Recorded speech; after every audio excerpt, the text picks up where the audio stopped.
ಹೊಸ ಸಂಶೋಧನೆಯ ಪ್ರಕಾರ ದೈನಂದಿನ ಕಾಫಿ ಸೇವನೆಯು ಬುದ್ಧಿಮಾಂದ್ಯತೆಯ ಅಪಾಯವನ್ನ ಕಡಿಮೆ ಮಾಡುತ್ತದೆ ಎಂದು ಸೂಚನೆ ನೀಡಿದೆ. ಬುದ್ಧಿಮಾಂದ್ಯತೆಯು ಒಂದೇ ಕಾಯಿಲೆಯಲ್ಲ, ಬದಲಾಗಿ ರೋಗಲಕ್ಷಣಗಳ ಗುಂಪಾಗಿದೆ. ಇದು ಸ್ಮರಣ ಶಕ್ತಿಯ ನಷ್ಟ, ಆಲೋಚನಾ ಸಾಮರ್ಥ್ಯ ಕಡಿಮೆಯಾಗುವುದು, ನಿರ್ಧಾರಗಳನ್ನು ತೆಗೆದುಕೊಳ್ಳುವಲ್ಲಿ ತೊಂದರೆ ಉಂಟು ಮಾಡುವುದು ಮತ್ತು ದೈನಂದಿನ ಕೆಲಸಗಳನ್ನು ಕಷ್ಟಕರವಾಗಿರಿಸುತ್ತದೆ.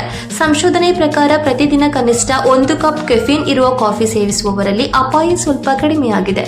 1 ರಿಂದ 5 ಕಪ್ಗಳ ನಡುವೆ ಕುಡಿಯುವವರಲ್ಲಿ ಅಪಾಯವು 15% ಕಡಿಮೆಯಾಗಿದೆ.